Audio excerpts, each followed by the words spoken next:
Hello everyone. तो आज हम लोग देखेंगे कि कैसे हम अपने 2D कैरेक्टर को गोडॉट गेम इंजन में मूव करवा सकते हैं।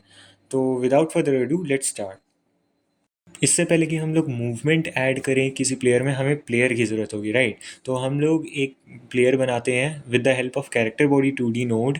और मैं इसे प्लेयर का नाम दे देता हूँ जल्दी। और इसमें हम लोग ऐड करेंगे कोलिशन शेप 2D, जो कि कोलाइड करने में हमें हेल्प करेगा दूसरे ऑब्जेक्ट से और ग्राउंड से भी। और इसमें हम लोग स्प्राइट 2D भी ऐड करेंगे ताकि हमें पता चले कि एक्चुअली में हमारा कैरेक्टर क्या है। तो यहाँ पर आप देख सकते हैं कि मेरे पास एक ब्लू कलर का बॉक्स है। ये जो है मेरे डिस्क्रिप्शन में आपको मिल जाएगा, ये दोनों एसेट्स का, फ्लोर का भी और प्लेयर का भी। अगर आप फॉलो करते हुए इस ट्यूटोरियल को बनाना है तो आप यूज़ कर सकते हैं। अब इसके बाद मैं बस कोलिशन शेप को कॉन्फ़िगर कर रहा हूँ, as you can see. 128 by 128 pixels का है ये एसेट। तो कोलिजन शेप भी मैंने एग्जैक्टली वही रखा है।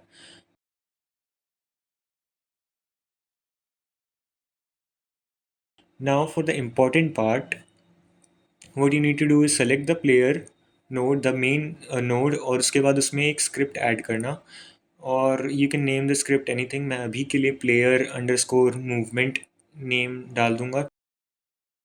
ओके, एक क्विक नोटिस, अगर आपको मेरे एग्जैक्ट कोड को फॉलो करना है like by letter to letter, तो आपको एक छोटा सा काम करना होगा, और वो है कि आपको प्रोजेक्ट में जाकर कीज़ को कॉन्फ़िगर करने होंगे। लाइक अगर आपको WASD यूज़ करने हैं फॉर मूवमेंट, तो आपको कॉन्फ़िगर करना होगा कि लेफ़्ट के लिए A यूज़ करना है और राइट के लिए D।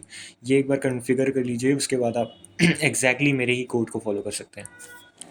ऑलराइट, तो मैंने पूरा कोड लिख लिया ऑलरेडी। आई नो कुछ लोगों को थोड़ा ओवरवेलमिंग लग सकता है ये, बट हम लोग एक एक करके इस पूरे कोड को ब्रेक डाउन करेंगे। So starting of with the first part, जहाँ पर हमने सारे वेरिएबल्स और कॉन्स्टेंट लिखे हैं। तो इनिशियली आप लोगों को यहाँ पर तीन वेरिएबल्स दिख रहे होंगे: स्पीड, एक्सेलरेशन, फ्रिक्शन। अब ये जो एट द रेट एक्सपोर्ट है इन वेरिएबल्स के पहले, ये एक एनोटेशन है जो कि हमारे वेरिएबल्स को इंस्पेक्टर टैब में विजिबल करता है। बेसिकली ये जो वेरिएबल्स हैं, हम इनको नॉर्मली स्क्रिप्ट में आकर मैनुअली चेंज करते हैं वेरिएबल्स को, तब ये चेंज होते हैं, जो कि बहुत हैसल है, बहुत लाइक काम करना पड़ता है इसके लिए। सो इंस्टेड ऑफ दैट, जब हम लोग इनको एक्सपोर्ट करते हैं तो ये इंस्पेक्टर टैब में आते हैं, and from there we can directly change their values. अब हम आते हैं नीचे कांस्टेंट में, विच इज़ ग्रेविटी, जो कि फ्लोट है 9.8, which is pretty straight forward. मुझे नहीं लगता इसमें और कुछ एक्सप्लेन करने लायक है। तो अब हम लोग हमारे कोड के बहुत ही इंपॉर्टेंट पार्ट में आ रहे हैं, जहाँ पर हमने डिफ़ाइन किया हुआ है कि हम कैसे वेलोसिटी को बदल सकते हैं हमारे कैरेक्टर के। तो यहाँ पर आप देख सकते हैं, पहले मैंने एक वेरिएबल क्रिएट किया हुआ है जो कि है एक्स इनपुट, जो कि एक फ्लोट है। बेसिकली ये जो एक्स इनपुट है, ये डिफाइन करेगा हमारा कैरेक्टर किस डायरेक्शन में मूव करना चाह रहा है। ये या तो पॉजिटिव एक्स एक्सिस की तरफ या तो नेगेटिव एक्स एक्सिस की तरफ, राइट। तो यहाँ पर आप देख सकते हैं, ये इक्वल्स टू है input dot gate action strength, right. अब ये क्या करता है कि ये इनपुट को चेक करता है और इनपुट का स्ट्रेंथ भी चेक करता है। फॉर एग्ज़ाम्पल, जब हम लोग कीबोर्ड पे कोई की दबाते हैं, लेट्स से डी दबा रहे हैं जो कि हमारा राइट इनपुट है, अगर हम लोग डी दबाते हैं तो वो या तो ज़ीरो होगा या तो वन होगा।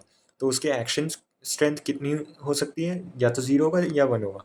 But the thing is, controllers में वेरिएबल एक्शन स्ट्रेंथ होता है, मतलब कि 0 से 1 तक सारी वैल्यूज़, मतलब 0, 0.1, 0.2, 0.3, 0.5, ये सारे वैल्यूज़ भी आते हैं उसमें, इसलिए गेट एक्शन स्ट्रेंथ यूज़ हुआ है यहाँ पर। और यहाँ पर आप देख सकते हैं कि minus input get action strength left भी है, मतलब कि लेफ्ट वाले बटन का जो एक्शन स्ट्रेंथ है वो माइनस किया जा रहा है यहाँ पर। अब ये क्यों है? बेसिकली अगर हम लोग राइट प्रेस करते हैं हमारे कीबोर्ड में या किसी में भी, हम लोग अगर राइट प्रेस करते हैं तो उसमें जो एक्शन स्ट्रेंथ होगा राइट वाले का वो हो जाएगा 1। और क्योंकि हमने लेफ़्ट प्रेस नहीं किया है तो वो ज़ीरो हो जाएगा, मतलब 1 - 0 विच इज़ 1। तो ये एक्स इनपुट की ओवरऑल वैल्यू क्या हो जाएगी? 1। तो इसका मतलब है कि हमारा जो कैरेक्टर है वो पॉजिटिव एक्स एक्सिस की तरफ मूव करेगा, अगर हम लोग राइट मतलब डी दबाते हैं तो। और अगर हम लोग डी को रिलीज़ करके ए दबाते हैं तो यहाँ पर हम लोग देखेंगे कि राइट वाली जो स्ट्रेंथ है वो ज़ीरो हो जाएगी और लेफ़्ट वाली जो स्ट्रेंथ है वो 1 हो जाएगी। तो 0 - 1 क्या होगा कि वो -1 आ जाएगा। तो एक्स इनपुट की डायरेक्शन क्या हो जाएगी? माइनस एक्स एक्सेस की तरफ। एक और बात, जब हम लोग राइट और लेफ्ट को दोनों को एक साथ दबाते हैं तो 1 - 1 हो जाएगा, जो कि 0 यील्ड करेगा, मतलब कि हमारा कैरेक्टर कोई भी डायरेक्शन में नहीं जा रहा है।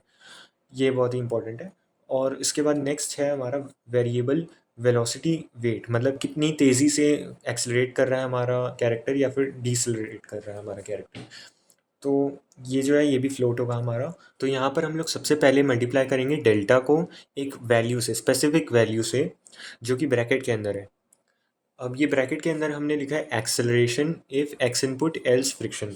ये आप देख सकते हो कि एक इफ़ एल्स का स्टेटमेंट है जो कि बहुत ही शॉर्ट फॉर्म में है। ये बेसिकली क्या करेगा कि अगर एक्स इनपुट हमारा ट्रू है, मतलब कि 1 है, 0 नहीं है, 0 के अलावा कुछ भी है, राइट?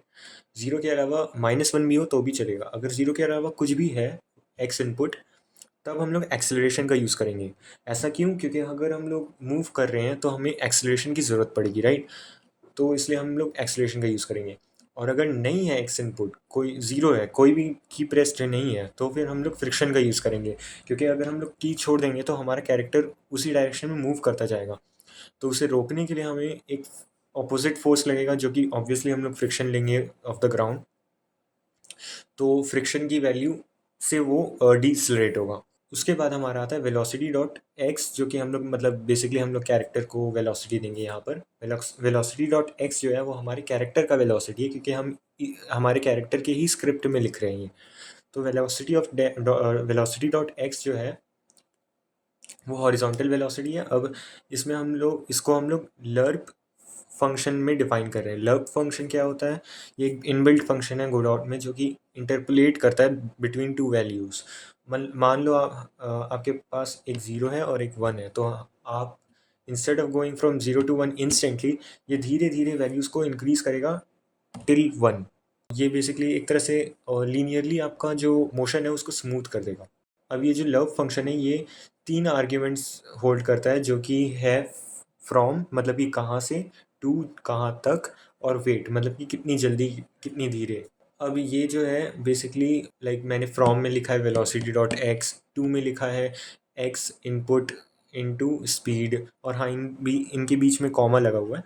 ओके, तो एक्स इनपुट इनटू स्पीड लिखा है, मतलब कि हम लोग डायरेक्शन को मैग्नीट्यूड से मल्टीप्लाई कर रहे हैं ताकि हमें वेलोसिटी मिले। तो आप देख सकते हैं कि फ्रॉम और टू का जो क्वांटिटी है वो दोनों सेम ही है, क्योंकि आप वेलोसिटी डॉट एक्स को अगर देखोगे तो वो भी एक फ्लोट होगा, और ये जो एक्स इनपुट इनटू स्पीड है ये भी एक फ्लोट होगा। तो यहाँ पर यही एक ध्यान रखने वाली बात है कि लव जो है दोनों वैल्यूज़ फ्रॉम और टू दोनों एक ही टाइप के होने चाहिए। अगर एक फ्लोट है तो दूसरा भी फ्लोट होना चाहिए। अगर एक वेक्टर टू है तो दूसरा भी वेक्टर टू ही होना चाहिए। ये एक ध्यान में रखने वाली बात है। और वेलोसिटी वेट हमने जो ऊपर डिफाइन किया था वो। अब ये जो है हमारा एक्स, मतलब एक्स एक्सिस में हमारा मूवमेंट डिफाइन हो जाता है।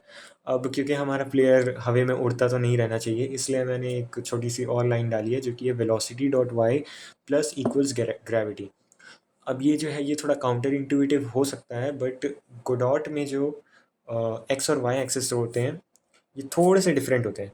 एक्स तो सेम ही रहता है, बट जो वाई एक्सिस रहता है वो इन्वर्ट हो जाता है। बेसिकली अगर हम लोग पॉजिटिव वाई एक्सिस देखेंगे तो वो नीचे की ओर होगा, ना कि ऊपर की ओर।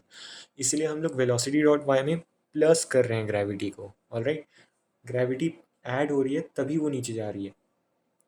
हमारा प्लेयर तभी नीचे जाएगा अगर वेलोसिटी डॉट वाई में ऐड करेंगे ग्रेविटी। ओके, ये एक छोटी सी बात है, ये बहुत ही परेशान कर सकती है आपको अगर आपको इसके बारे में नहीं पता है। लास्ट में एक और छोटा सा फंक्शन है मूव एंड स्लाइड। ये एक इनबिल्ट फंक्शन होता है कैरेक्टर बॉडी 2D के लिए।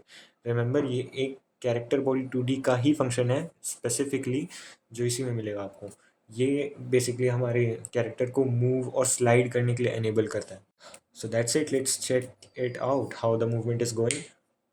और बाद बाय द वे हम लोग यहाँ पर मूवमेंट की जो सारी प्रॉपर्टीज़ हैं, मतलब प्लेयर मूवमेंट की जो भी हमने वेरिएबल्स क्रिएट किए थे, स्पीड, एक्सीलरेशन, फ्रिक्शन, इन्हें हम लोग चेंज कर सकते हैं। आप मेरी वैल्यूज़ को कॉपी कर सकते हैं, या तो या तो आप खुद के भी वैल्यूज़ बना सकते हैं जिन पे आप एक्सपेरिमेंट करके ओके, तो जैसे कि आप सब देख सकते हैं बहुत ही स्मूथ मूवमेंट यहाँ पर क्रिएट हो गया है। और it honestly just also depends upon the values you put. Like अगर आपने अच्छे वैल्यूज़ डाले हैं अपने स्पीड, एक्सीलरेशन और फ्रिक्शन के, तो बहुत ही स्मूथ सा मूवमेंट यहाँ पर आपको मिल सकता है। या फिर अगर आपको ऐसा चाहिए कि प्लेयर बहुत ही स्टिकी वाले रोड पे है या फिर स्टिकी प्लेटफॉर्म पे है, तो वहाँ पर आप फ्रिक्शन को इंक्रीज़ कर सकते हो। और या that's it for this video. अगर आपको वीडियो अच्छा लगा तो लाइक करो और कंसिडर सब्सक्राइबिंग एज वेल, क्योंकि ऐसे बहुत सारे वीडियोस आएंगे गोडॉट से रिलेटेड। और या पीस।